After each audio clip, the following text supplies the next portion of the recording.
11,600, back down to 11,450 for nearly $3,000 so far on the short sell. Nearly $3,000 so far on the short sell, and it's been pretty much straight line. There was a nice opportunity to bag and tag some money on the bounce here, and you can see there was a nice tag right there. Where would we have to go to be buyers? Well, of course, that's all depending upon your time frame of reference, because there's not an awful lot in here until we get all the way back up to the prior high up here.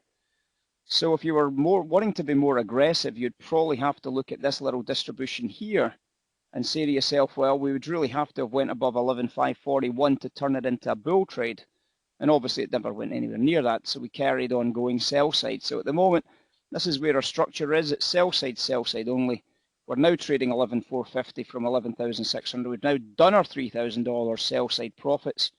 And there's another nice money opportunity to bag and tag 450, which is obviously a big old key level in the background. We know why this is a key level, because this is the RGL price that we bought from this morning. Woo-woo!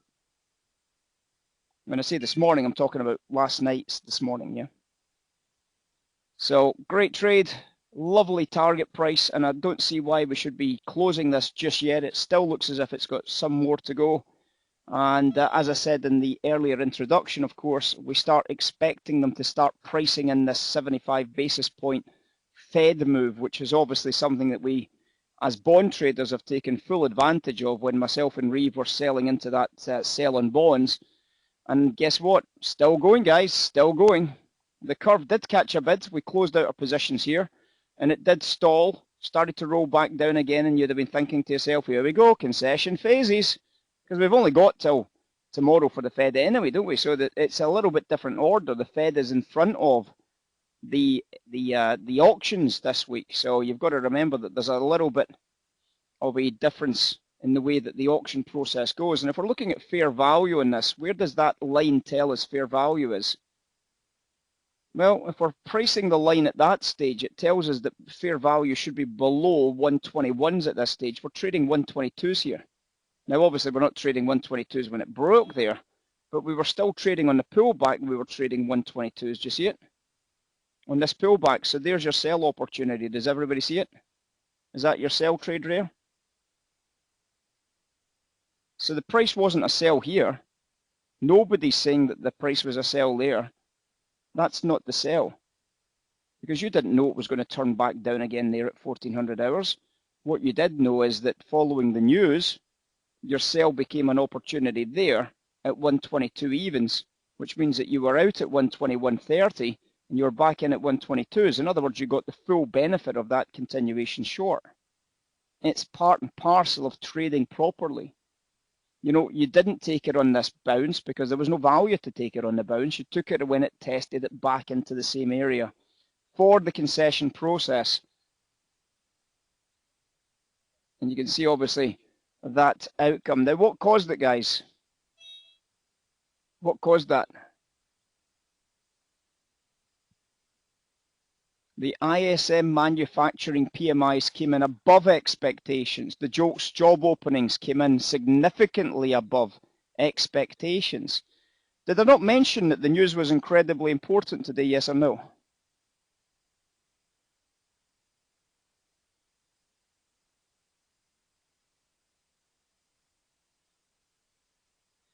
In fact, I didn't just mention it, I actually also tweeted it out.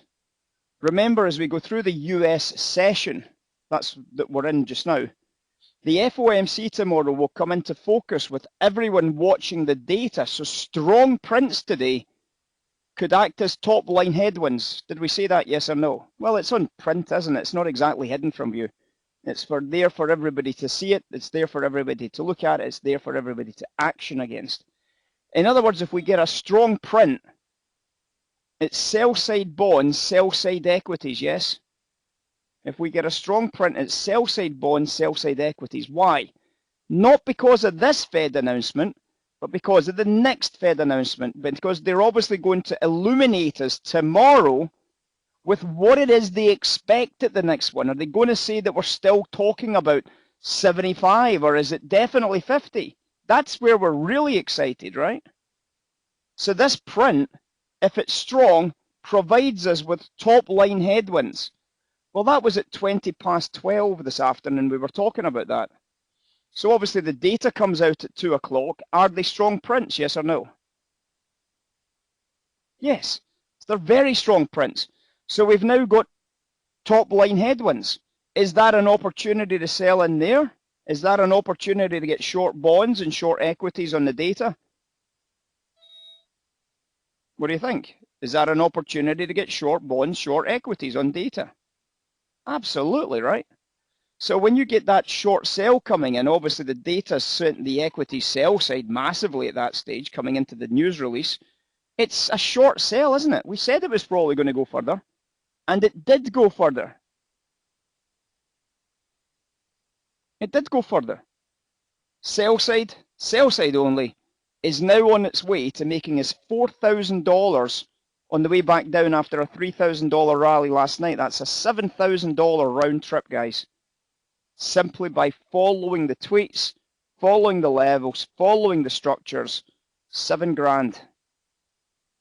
From bottom to top and top to bottom. 400 from 600 obviously is where you're looking at here. 400 from 600, 200 points, $4,000.